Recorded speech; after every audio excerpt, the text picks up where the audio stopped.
The communication array flickered one last time before dying completely. Ambassador Tyrell watched the lights fade across the control panel, each dark indicator another nail in the coffin of hope. Outside the reinforced windows of the orbital facility, debris from destroyed ships drifted past like metallic snow. 3 days ago, there had been 17 vessels in orbit around Anthari Prime. Now only 5 remained, and 2 of those were barely functional. Tyrell's secondary arms trembled as they typed the final distress message. The Anthari were not built for war. Their exoskeletons were designed for climbing through forest canopies and harvesting fruit, not deflecting weapons fire. Their compound eyes could distinguish thousands of colors in the spectrum, perfect for art and science, useless for targeting enemies. For 6,000 years, the Anthari had cultivated beauty, knowledge, and peace. In 6 months, the Kryn swarm had nearly wiped them from existence. The first attack had come without warning. The agricultural world of Anthari 7 went dark in a single night. When scout ships arrived to investigate, they found the forests stripped bare, the oceans drained, and 17 million Anthari gone. The Kryn consumed everything, organic and inorganic alike, processing entire biospheres into fuel for their endless expansion. They did not negotiate. They did not take prisoners. They simply moved from world to world, like locusts made of metal and hate. Tyrell had begged the Galactic Council for intervention. The Viren Empire expressed sympathy but claimed military commitments elsewhere. The Torelli Confederacy offered thoughts and prayers, along with a bill for emergency medical supplies at triple the standard rate. The ancient Kelrathi simply stated that natural selection was playing out as intended, and interference would violate cosmic balance. 16 species had politely declined to help. 3 hadn't bothered responding at all. The message queue showed 47 systems within broadcast range. Tyrell had already contacted 46 of them, some multiple times. This final transmission would reach a small cluster of worlds that had only recently achieved faster-than-light travel. The humans. Nobody knew much about them. They kept to themselves mostly, trading occasionally, establishing a few colonies in unclaimed systems. They had no seat on the Galactic Council, no ancient military traditions, no reputation as warriors or saviors. But they were the only ones left to ask. Tyrell's primary hands finished coding the distress beacon while the secondary arms attached coordinates and tactical data. The message was simple. The Anthari worlds were dying. The population had been reduced from 42 billion to 11 billion in 6 months. At current rates, extinction would occur in 90 days. Any assistance, any aid, any acknowledgement would be appreciated. Tyrell almost added please but decided against it. Begging had not worked with the other species. Perhaps simple honesty would fare better. The transmission array had just enough power for one final broadcast. Tyrell routed emergency reserves from life support, knowing this was likely pointless. Even if the humans received the message, even if they wanted to help, what could they do? They had no grand fleet, no legendary heroes, no advanced weapons that could turn the tide. They were newcomers to galactic society, barely past the fusion drive stage of development. The console beeped softly. Message sent. Tyrell sat back in the command chair, feeling the weight of failure settle across shoulders designed to carry artistic brushes and scientific instruments, not the burden of an entire species' survival. Through the window, another explosion lit up the darkness as the Kryn swarm pressed closer to the orbital defense platforms. The remaining Anthari ships were fighting, but fighting had never been their strength. Their weapons were mining lasers repurposed for combat. Their shields were cargo bay deflectors pushed beyond safe limits. Brave civilians were manning military positions because all the trained defenders were already dead. Tyrell wondered what the humans would think when they received the message. Would they even understand it? The Anthari had used standard galactic common, but translation matrices weren't perfect. Perhaps the humans would see a desperate plea from dying strangers and simply delete it. Perhaps they would forward it to the council with a note saying, "Not our problem." Perhaps they would never receive it at all. The the signal lost in the vast noise of interstellar space. The facility shuddered as a Kryn projectile struck the outer hull. Somewhere below, children huddled in shelters that wouldn't protect them if the swarm reached the surface. Artists clutched their final works. Scientists destroyed research rather than let it fall into enemy hands. Families held each other and sang the traditional songs of their people, melodies that had echoed through Anthari forests for millennia. Tyrell stood and walked to the window, pressing one hand against the cool surface. In the reflection, a tired diplomat stared back, compound eyes dim with exhaustion and grief. This was not how things were supposed to end. The Anthari were supposed to contribute beauty to the galaxy, knowledge to the collective understanding, peace to the endless conflicts of younger species. Instead, they would be a footnote in galactic history, another civilization that bloomed and died. The console beeped 3 times. Incoming transmission. Tyrell's heart seized. It had only been 15 minutes since sending the distress call. The humans couldn't have received it yet, not unless they had ships much closer than anyone realized. This was probably the Kryn swarm, broadcasting surrender terms that amounted to die quietly. Tyrell activated the communication array with shaking hands.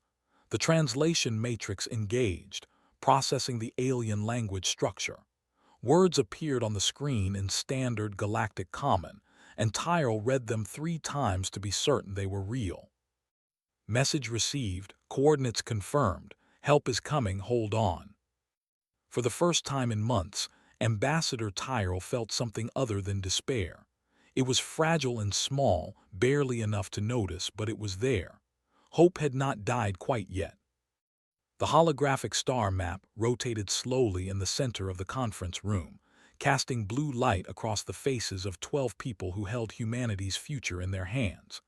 Admiral Rebecca Hall stood with her arms crossed, studying the cluster of red markers that indicated Anthari worlds under siege. She had read the distress message 4 times now. Each reading made her angrier. Director James Chen from Colonial Affairs cleared his throat. We need to consider the strategic implications. These Anthari are 300 light-years from our nearest outpost. Getting involved could paint a target on human worlds. We have families to protect, colonies that are barely established. Is it worth the risk? Rebecca turned from the map. A species is being exterminated. 11 billion people are dying. You're asking if they're worth saving. I'm asking if we can afford to save them, Chen replied quietly. Our fleet has 97 combat-capable vessels. Intelligence suggests the Kryn swarm has thousands. We could send our entire military and accomplish nothing except getting our own people killed. Commander Lisa Torres, head of fleet operations, pulled up casualty projections. The numbers painted a grim picture. Best-case scenario had 30% human losses. Worst case approached total annihilation of any relief force. The math doesn't favor intervention, she said, though her voice carried no satisfaction in the statement. Rebecca studied the faces around her. These were good people, smart people, people who had guided humanity through colony plagues, resource shortages, and civil conflicts. They were not cowards. They were pragmatists doing the math, weighing costs against benefits. The galaxy operated on such calculations. Species helped their allies and ignored everyone else. That was how things worked. The Galactic Council refused them, said Minister Patricia Wright from the Foreign Service. 19 species with advanced militaries, massive populations, centuries of spacefaring experience. All of them looked at the Anthari situation and decided it wasn't their problem. What makes us think we can do better? Because we're human, Rebecca said simply. The room fell silent. Lisa Torres leaned forward. Elaborate, please. Rebecca walked to the star map and zoomed in on Earth. The blue-green marble hung in space, beautiful and fragile. 300 years ago, we nearly destroyed ourselves. Nuclear war, biological weapons, environmental collapse. We came within days of extinction. Do you know what saved us? It wasn't superior technology or brilliant strategy. It was people deciding that survival mattered more than pride. Enemies became allies because the alternative was death. She rotated the map to show humanity's dozen colony worlds.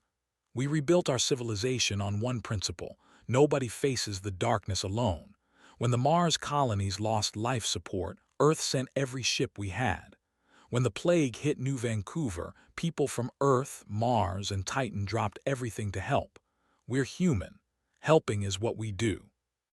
That was different, Chen argued. Those were our people.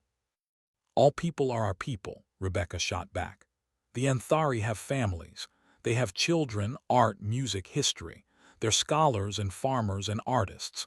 They're not soldiers, which is exactly why they need soldiers. 6 months ago, they had 42 billion citizens. Now they have 11 billion and falling. Every day we debate is another day the Kryn swarm processes innocent people into fuel. Minister Wright pulled up the distress message and played the audio. Even filtered through translation matrices, Tyrell's desperation was evident. The voice cracked when describing dead children. It went hollow when listing the worlds already lost. It steadied only at the end, when stating that any help would be appreciated. They're not demanding, Wright said softly. They're just asking, politely, knowing we'll probably say no like everyone else. Rebecca nodded. That's what makes this important. They've lost almost everything and they're still saying please. What does it say about humanity if we ignore that? Captain David Ross spoke up from the corner where he had been quiet. As commander of the 7th Fighter Wing, his people would be first into combat if intervention was approved. My pilots signed up to protect people. Doesn't matter if those people have 2 legs, 4 arms, or compound eyes. Someone's killing them. That's enough for me. It could be suicide, Chen warned. Could be, David agreed. But sitting here safe while strangers die, that's a different kind of death. The kind where you survive but don't deserve to. Lisa Torres ran new calculations, factoring in aggressive deployment strategies. If we commit fully, not just military but medical, supply, and logistics, we could make a difference. Strip the defensive fleets, mobilize civilian support vessels, call up reserves. Put everything we have into one push. That's insane, Chen said. It leaves Earth vulnerable. Earth was always vulnerable, Rebecca replied. We don't have the military power to stand against a determined attack from any major species. Our security comes from not making enemies and honoring our commitments. If we ignore the Anthari, what message does that send?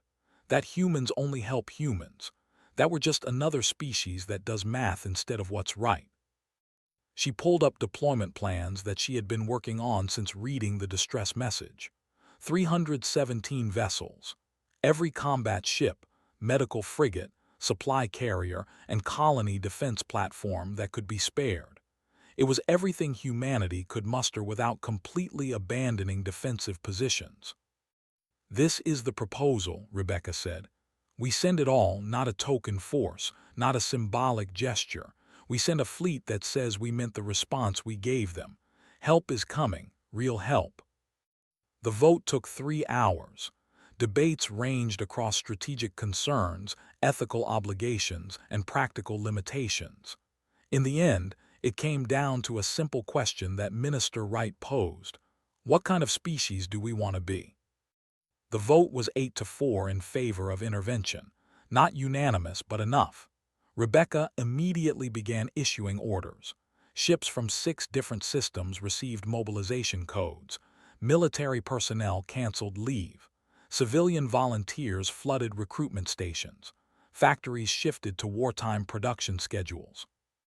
Dr. Amy Foster assembled medical teams within hours, pulling specialists from research positions and hospital assignments.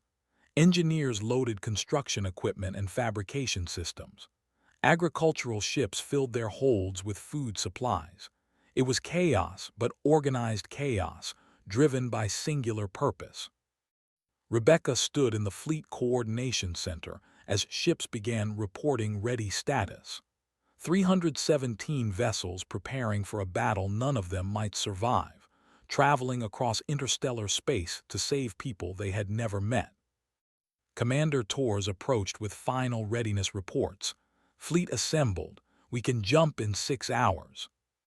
Rebecca nodded and opened a communication channel to Ambassador Tyrell, wherever they were in Anthari space. The message was brief. Relief fleet departing human space.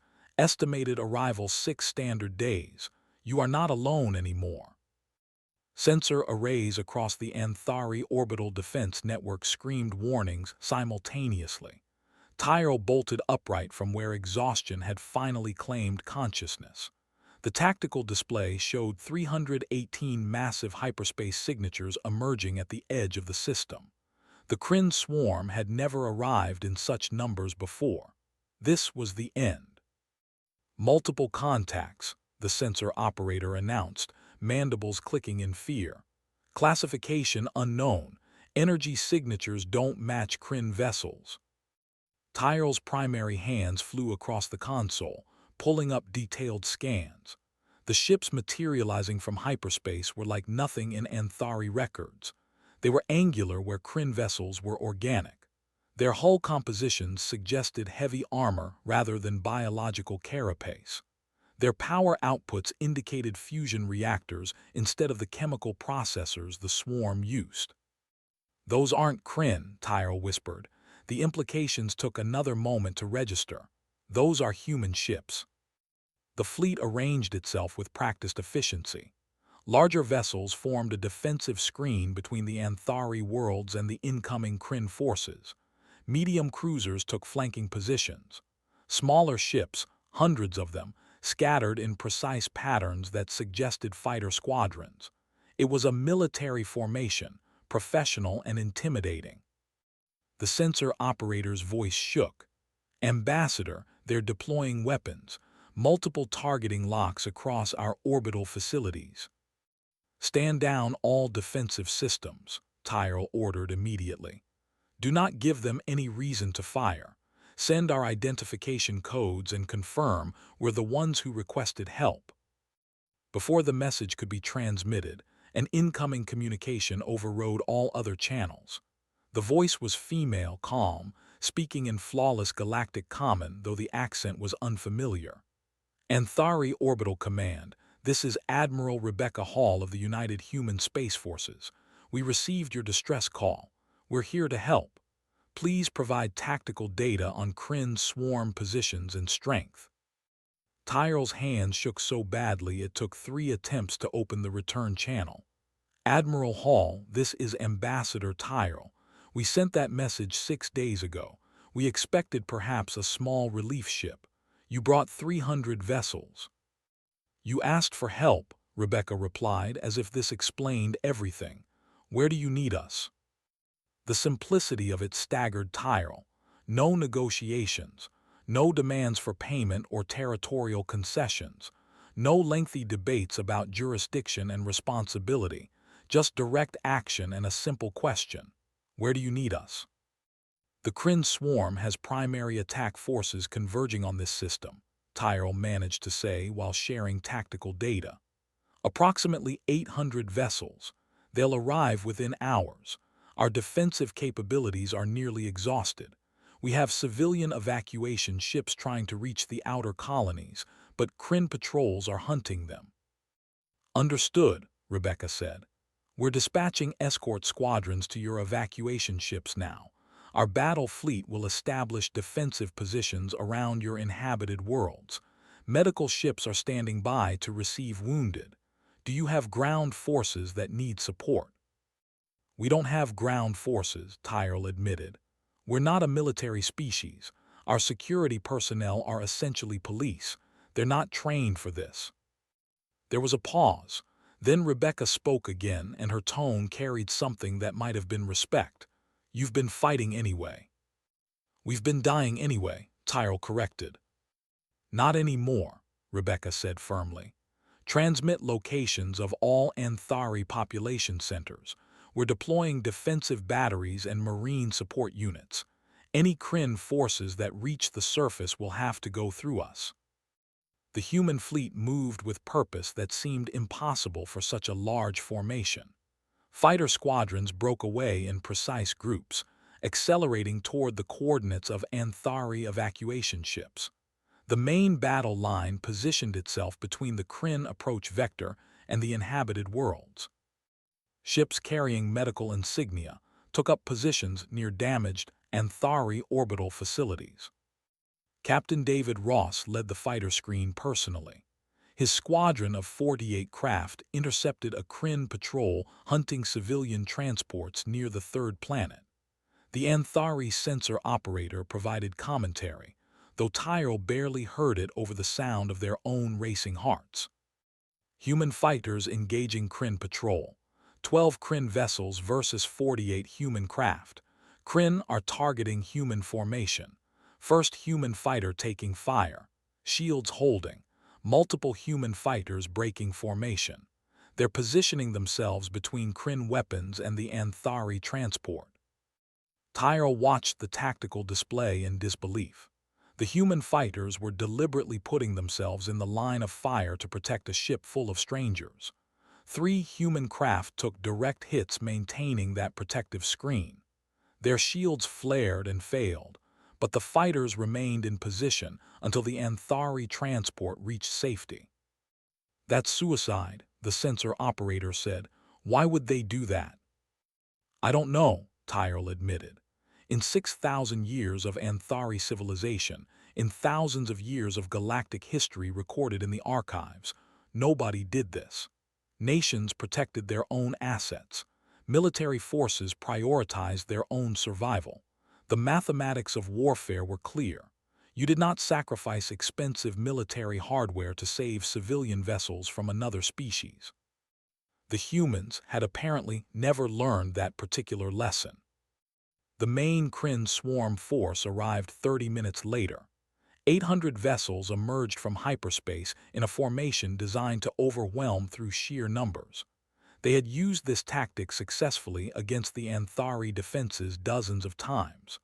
Crash through the defensive line, absorb losses, reach the population centers, begin harvesting. They had never faced humans before. Admiral Hall's fleet opened fire at maximum range. The Anthari had learned to wait until enemies were closer, conserving ammunition and energy.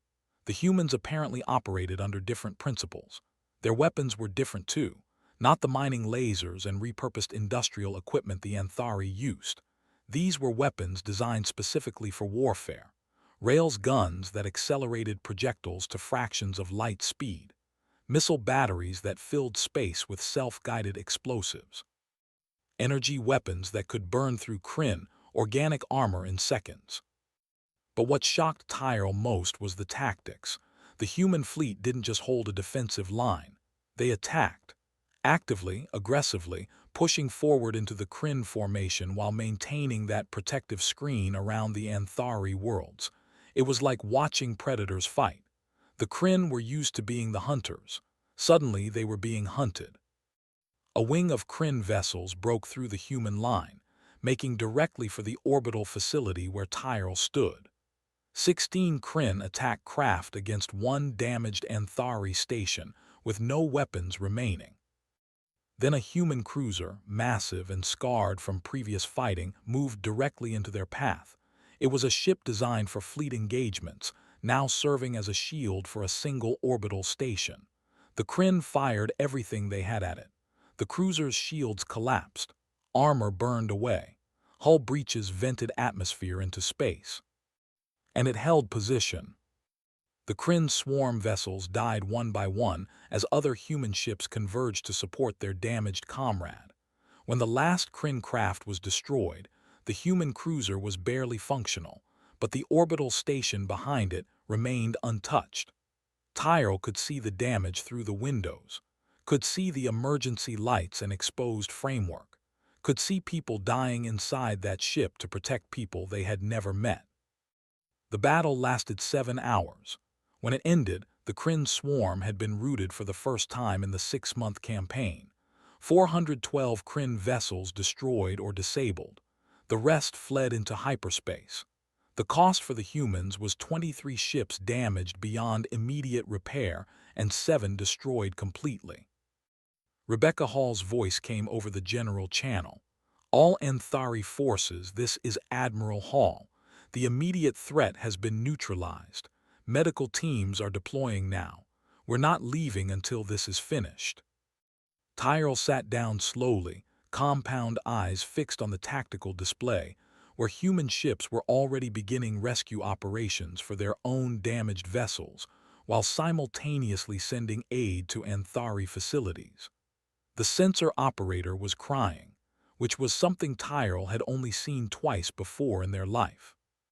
"Who are these humans?" the operator asked through tears.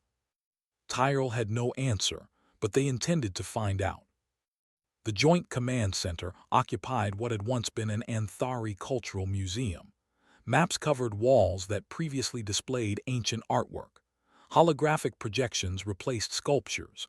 Where visitors once contemplated beauty, military personnel now contemplated warfare. Cirrus, a young Anthari engineer, found the transformation both sad and necessary. Rebecca Hall stood at the central table, surrounded by human officers and Anthari officials. 2 weeks had passed since the first battle. 2 weeks of humanity proving that their initial response was not an aberration but standard procedure. They had meant every word of their promise. "Intelligence confirms 3 occupied Anthari worlds," Commander Lisa Torres said, highlighting systems on the tactical display. "The Kryn have fortified positions on each. Estimated garrison strength is 200 vessels per world, plus ground forces." Tyrell studied the projections with their secondary arms clasped behind their back, a gesture humans had learned meant deep thought. "Our people are still alive on those worlds." "Scanning suggests significant Anthari biosignatures on all 3 planets," Torres confirmed. "The Kryn are using them as laborers, processing resources. It's more efficient than killing everyone immediately." The clinical language did nothing to hide the horror. Cirrus felt sick imagining their people as slaves to the swarm, worked to death in service of the machines that had destroyed their civilization. "Then we take them back," Captain David Ross said simply. He had been promoted after the first battle, given command of all fighter operations. His casual confidence in impossible tasks was something Cirrus was learning to recognize as distinctly human. Rebecca nodded. 3-pronged assault. Simultaneous strikes on all 3 worlds. The Kryn won't expect us to divide our forces. Their strategy relies on overwhelming individual targets. "That's because dividing forces is tactically unsound," Tyrell pointed out gently. "Military doctrine across every spacefaring species emphasizes concentration of power. Human military doctrine emphasizes achieving objectives," Rebecca replied with a slight smile. "Sometimes that requires thinking differently." Cirrus had been embedded with human engineering teams for a week now, learning how they maintained their ships, how they approached problems. The differences were profound. Anthari engineering was elegant, efficient, beautiful. Human engineering was redundant, overbuilt, and pragmatic. A human ship had 3 backup systems for every critical component. An Anthari ship had graceful, single-point solutions that worked perfectly until they didn't. "We have volunteers," Cirrus said quietly. "Anthari who want to fight alongside human forces. Not many, but some." Rebecca looked up with genuine surprise. "We're not asking you to fight. We came here to protect you." "I know," Cirrus replied. "But these are our worlds, our people. We can't just hide behind you while humans die for us." David leaned back in his chair. "Can your volunteers handle combat training? No offense, but you folks aren't exactly built for warfare." "No offense taken," Tyrell said. "It's factually accurate, but we learn quickly. Some skills translate. Pilots, engineers, medical personnel. We can support human operations even if we can't match human combat capabilities." The planning took another 6 hours. Cirrus participated where they could, offering insight into Anthari infrastructure and Kryn occupation patterns. The humans asked questions constantly, valuing local knowledge in ways the Galactic Council species never had. When Cirrus suggested a navigation approach that could shave hours off travel time to one target world, Commander Tors immediately incorporated it into the battle plan. "You're good at this," Tors said during a brief break. "Tactical thinking." "I'm a structural engineer," Cirrus replied. "Or was before the war. I built bridges and buildings, but war is just another engineering problem. Identify objectives, calculate resources, plan execution." "Most engineers I know think more creatively than career military," Tors admitted. "Fresh perspectives help." The assault launched 2 days later. The human fleet split into 3 equal battle groups, each assigned one occupied world. Cirrus went with Battle Group Alpha, assigned to the cruiser Relentless as an engineering liaison. It was terrifying and exhilarating in equal measure. The Kryn had fortified heavily around Anthari 7, the first world lost to the swarm 6 months ago. Orbital platforms ringed the planet. Ground installations covered strategic positions. 200 Kryn vessels maintained patrol patterns that should have made assault impossible. Rebecca Hall commanded Battle Group Alpha personally. Her approach was characteristically direct. All ships weapons-free. Primary targets are orbital platforms. Fighter wings engage patrol craft. Marine forces prepare for planetary assault. Let's bring our people home. The battle was chaos. Cirrus had thought the first engagement was intense, but that had been defensive warfare. This was different. Human ships pushed directly into Kryn positions, trading fire at ranges that made Anthari tactical doctrine weep. Shields failed. Armor melted. Ships died on both sides. But humans kept coming. Cirrus watched through the observation port as 3 human fighters pursued a damaged Kryn patrol craft directly through a debris field that should have been impossible to navigate. One fighter clipped an asteroid fragment and spiraled out of control. The pilot ejected. The other 2 fighters completed their attack run, destroyed the Kryn vessel, then circled back to protect their downed comrade until rescue craft arrived. "They don't abandon people," Cirrus said to a human engineer standing nearby. The engineer, a woman named Sophie Grant, nodded. "That's the deal. You fight for humanity, humanity fights for you. Nobody left behind." Dr. Amy Foster's medical teams established field hospitals on the surface within hours of landing. Cirrus accompanied the ground forces, helping identify Anthari structures and locate imprisoned populations. What they found was worse than expected. 30 million Anthari had lived on this world before the invasion. 17 million remained, traumatized and starving but alive. The human Marines who secured the labor camps were gentle with freed prisoners in ways that confused Cirrus. These were soldiers trained for violence, carrying weapons designed to kill efficiently. Yet they knelt beside frightened Anthari children, offering food and water. They carried elderly Anthari who couldn't walk on their own. They sat with trauma victims and just listened. "I don't understand you," Cirrus admitted to David Ross during extraction operations. "Your people die protecting ours. You spend resources we can never repay. You treat our wounded with the same care as your own. Why?" David watched human medics loading Anthari civilians onto transport shuttles, his expression thoughtful. "Where I grew up, there's an old saying. Character is how you treat people who can't do anything for you. We help because you need help. Simple as that." "Nothing about this is simple," Cirrus countered. "Sure it is," David said. "Someone's hurting, you help them. Doesn't matter if they're human or Anthari or something else. Pain is pain. Nobody should face it alone." The 3-pronged assault succeeded beyond predictions. All 3 occupied worlds were liberated within 48 hours. The Kryn swarm lost over 600 vessels and was forced to retreat to their core territories.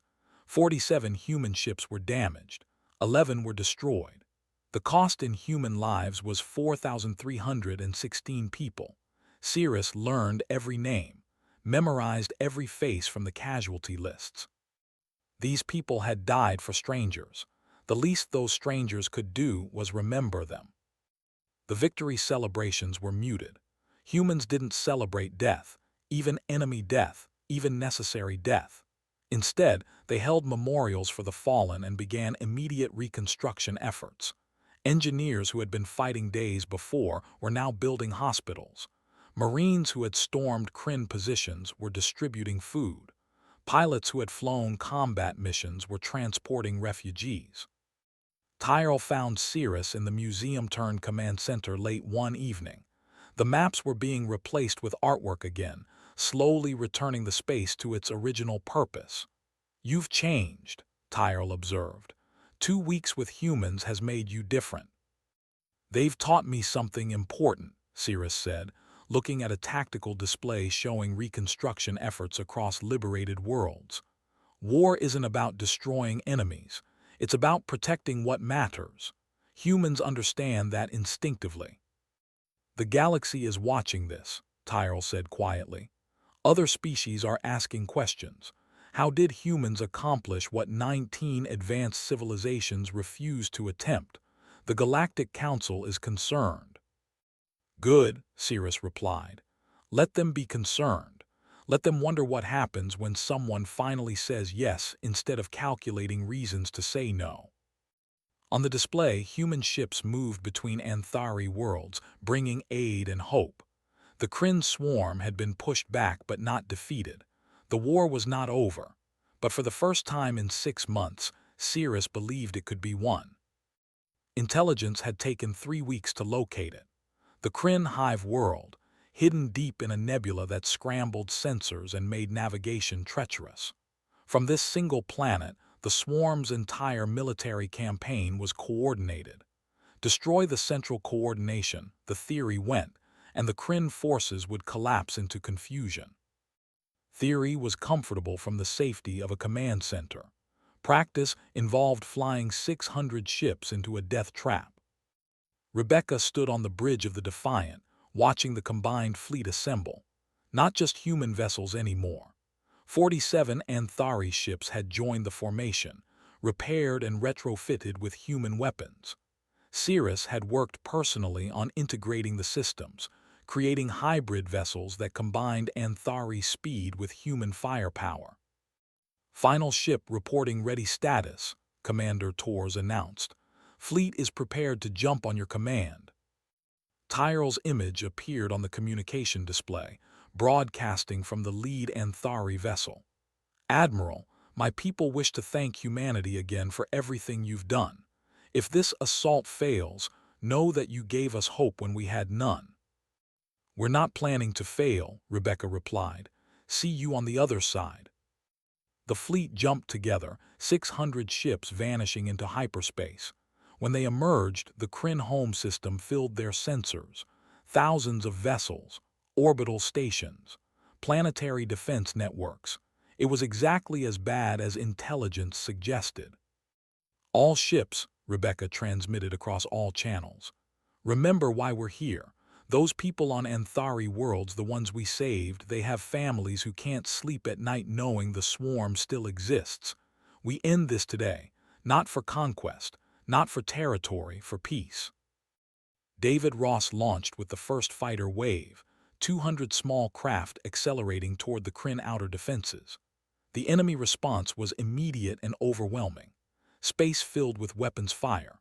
Fighters dodged and weaved through patterns that would have been impossible for organic pilots. But humans had good reflexes, and Anthari had better ones. The hybrid squadrons worked together, humans providing aggressive offense while Anthari used their superior maneuverability to avoid counterattacks. Dr. Amy Foster waited aboard a medical frigate, preparing for casualties that would inevitably come. She had trained Anthari medical personnel over the past weeks, teaching them human emergency procedures. Now Anthari doctors worked alongside human surgeons, ready to save lives regardless of species.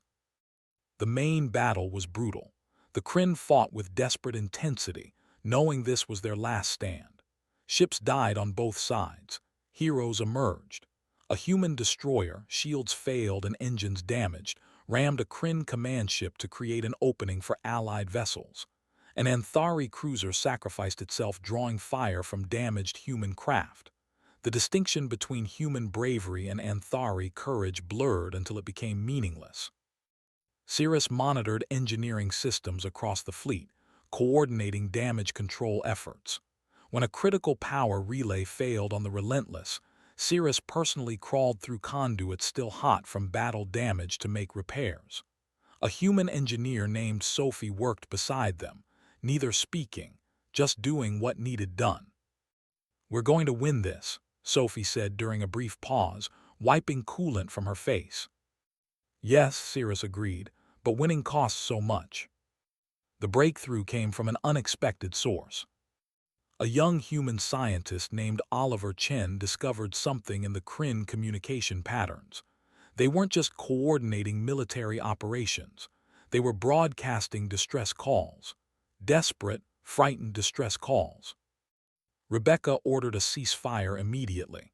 The human fleet stopped firing but maintained defensive positions. Confusion rippled through Kryn lines. Nobody stopped fighting in the middle of a battle. It violated every rule of warfare. "Kryn Command," Rebecca transmitted on all frequencies. "We're receiving your distress signals. We're willing to talk. Stop firing and we'll do the same." Silence, then a response in broken galactic common as if the translator was struggling with concepts. "You destroy, all species destroy. It is nature." "We came here to stop you from destroying the Anthari," Rebecca replied. "But we don't want to destroy you. Tell us why you're doing this. Maybe we can find another solution." The Kryn communication was chaos for several minutes. Then a coherent message emerged. The Kryn home world was dying. Their star was entering a decay phase. They had perhaps 50 years before conditions became uninhabitable. They needed new worlds. When they requested aid from the Galactic Council, they were told to wait their turn, file proper requests, follow protocols. 50 years of bureaucracy while their people faced extinction. So they had taken what they needed, violently, desperately. Tyrell listened to this revelation with complex emotions. The Kryn had killed billions, had destroyed worlds, had caused suffering beyond measure, and they had done it because nobody would help them. "Your solution was to make others suffer?" Tyrell asked directly. "Yes," the Kryn responded, "as Galaxy made us suffer." Rebecca looked at the tactical display, at the thousands of Kryn vessels, at the planet full of desperate people facing slow death. She thought about the Anthari distress call, about how many species had ignored it, about how close the Anthari came to extinction because nobody wanted to help. "Here's what we're going to do," Rebecca said. "You're going to stop attacking everyone, immediately, permanently, and we're going to help you." "Why?" The Kryn response carried genuine confusion. "We are enemy." "Your people facing extinction," Rebecca said. "That makes you someone who needs help. We'll relocate your population, find suitable worlds, provide resources, but the killing stops now." The Kryn didn't respond for a long time. Then, deception, trick. "No trick," Rebecca assured. "Humans help people who need help. Even enemies, especially enemies.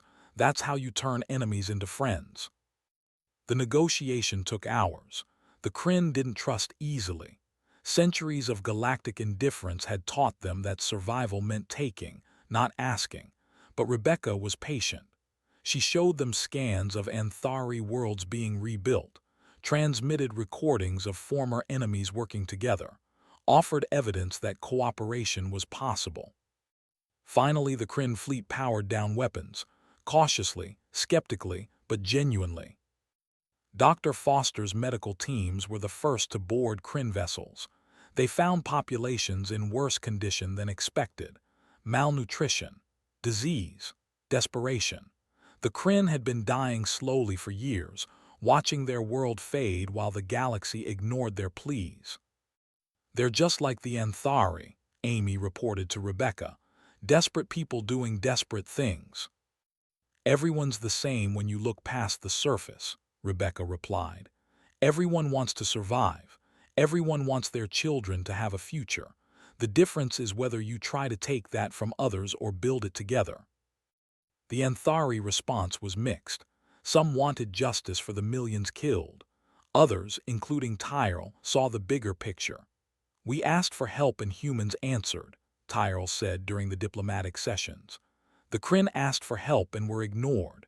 We became victims of their desperation.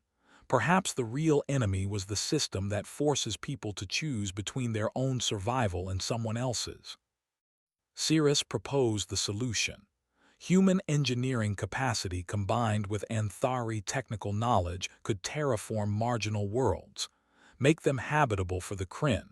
It would take years and enormous resources, but it was possible. We'll help, David said when presented with the plan. That's what we do. The final agreement was signed aboard the Defiant. Humans, Anthari, and Kryn together. The war was over, not through total victory or crushing defeat, but through recognition of shared struggles. The Kryn would get new worlds. The Anthari would get reparations and assistance rebuilding. Humans would coordinate the massive effort, because apparently nobody else in the galaxy knew how to just help people without calculating profit margins. Rebecca looked at the treaty document, watching leaders from 3 species sign it, thinking about the distress call that started everything, about the decision to respond with everything humanity had, about the cost in lives and resources, about whether it had been worth it. She decided it had been, not because of military victory, not because of political advantage, but because right now, in this moment, 3 species who had been enemies were working toward a shared future. That was worth any cost. The memorial stood in what had been the first Kryn landing site on Anthari 7. Instead of a monument to conquest, artists from 3 species had collaborated on something different. A sculpture of hands, all different shapes and sizes, reaching toward each other. Human hands with 5 fingers. Anthari hands with 3 primary digits and 2 secondary. Kryn manipulator appendages with their unique joint structure, all meeting in the center, supporting each other. 6 months after the war ended, the galaxy was still trying to understand what had happened. Tyrell walked through the reconstructed city surrounding the memorial, watching humans and Anthari work side by side on building projects. Kryn engineers assisted too, their technical knowledge proving valuable in unexpected ways. 3 species that should have remained enemies were sharing meals, trading stories, building friendships. Ambassador Tyrell, a human voice interrupted their contemplation. Tyrell turned to see a young woman carrying official documentation. The Galactic Council is requesting your presence, along with Admiral Hall and the Kryn representative. The council chambers had not changed in 6,000 years. The same ancient architecture. The same seats arranged in circles denoting species hierarchy. The same air of self-importance. What had changed was the attention focused on the newcomers as Tyrell, Rebecca, and the Kryn speaker named Vesk entered. High Chancellor Morven of the Virin Empire spoke first, his multiple eyes focusing on Rebecca. Admiral Hall. The Council has been reviewing your actions during the Anthari crisis. Your deployment was highly irregular, committing your entire fleet to protect a non-allied species, attacking Kryn territory without Council authorization, negotiating treaties outside proper diplomatic channels. Yes, Rebecca agreed simply, all of that happened. You violated multiple interstellar protocols, another Council member added. To save 42 billion people, Rebecca replied. Yes. Morven leaned forward. You understand this creates precedent. If every species takes unilateral military action whenever they perceive injustice, chaos will result. With respect, Tyrell interjected, humanity took action because the Council took none. We sent distress calls to this body, formal requests for aid. You debated for 3 weeks while my people died, then voted to monitor the situation. Humanity didn't wait for permission to do what was right. The council chamber erupted in overlapping voices. Some species supported the human actions, others saw dangerous precedent. The debate raged for hours, revealing deep divisions in galactic politics. Finally, Morven called for order.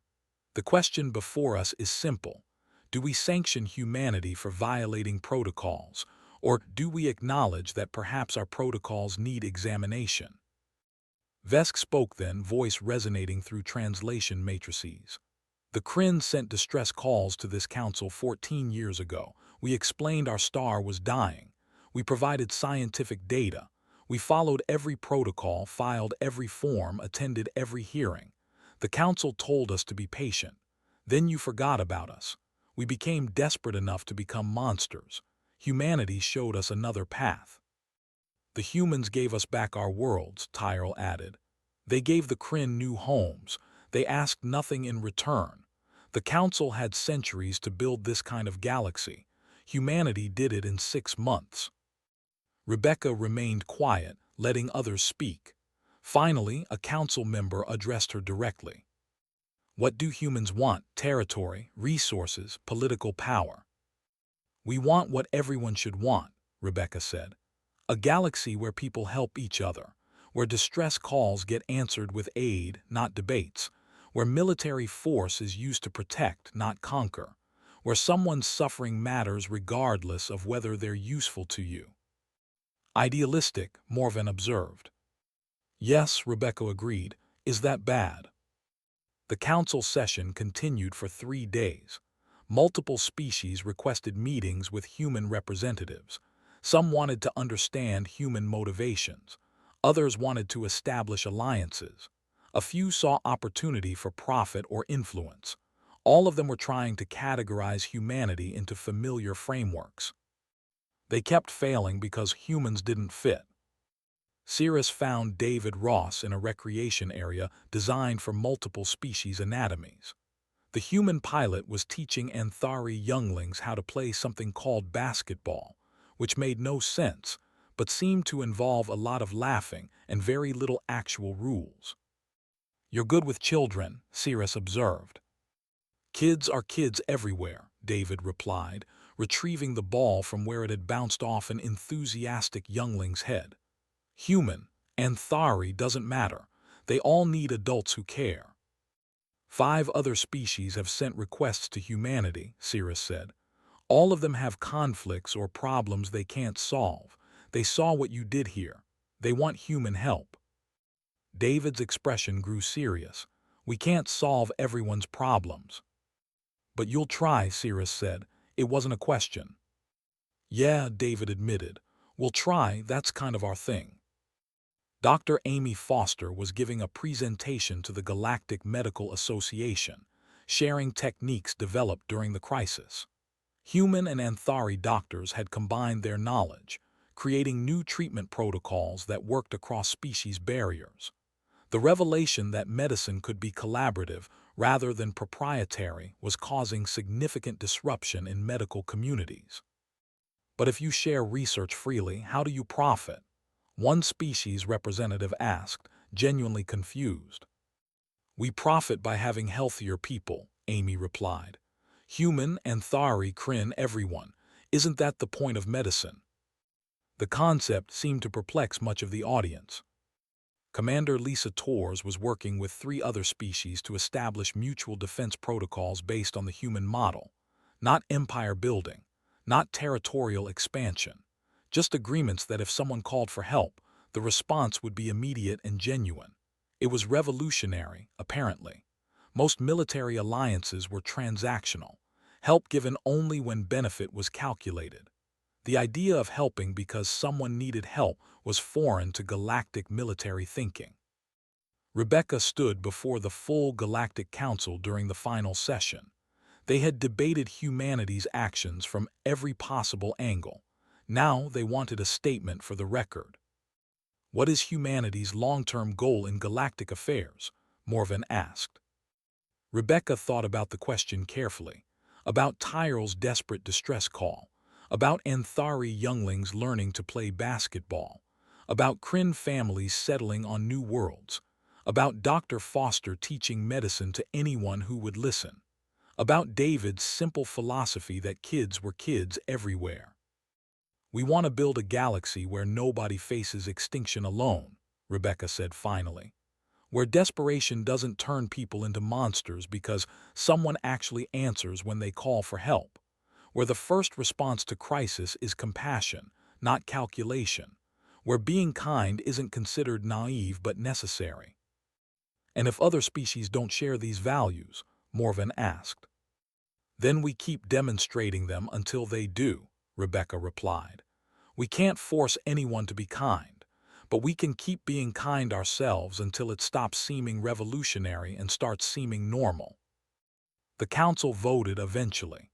No sanctions against humanity, no territorial restrictions.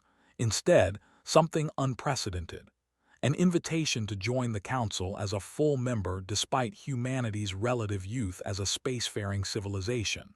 The vote was close but sufficient. Rebecca accepted on behalf of humanity, then immediately proposed that the Anthari and Kryn be granted similar status. That vote was more contentious but eventually passed as well. Three species that had been dying, desperate, and destructive just months before now sat as equals among civilizations thousands of years older. Tyrell found Rebecca after the session, in a quiet garden area maintained by Anthari horticulturists.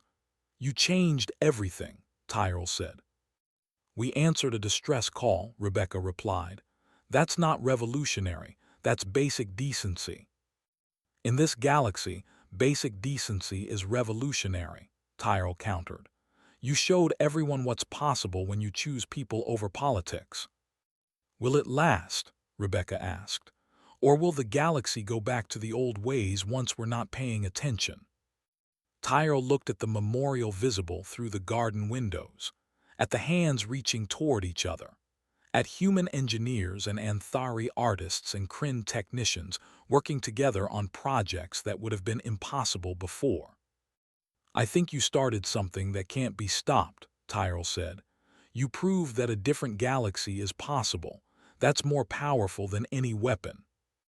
A new distress call arrived the next day.